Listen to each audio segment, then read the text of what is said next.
انا مش هتكلم على الاستاد كله كان عامل ازاي، ولا كان في دماغي وقلت اللعيبه بتاعتي.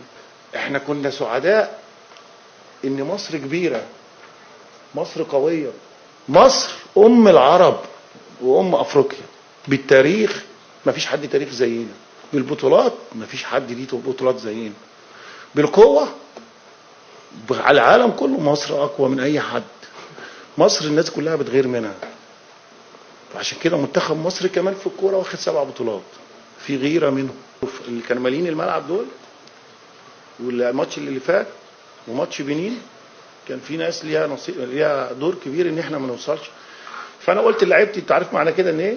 انت بعبع افريقيا، انت بعبع افريقيا، انت احنا الاسود، احنا الفراعنه اسود افريقيا واسود العرب في كل المجالات.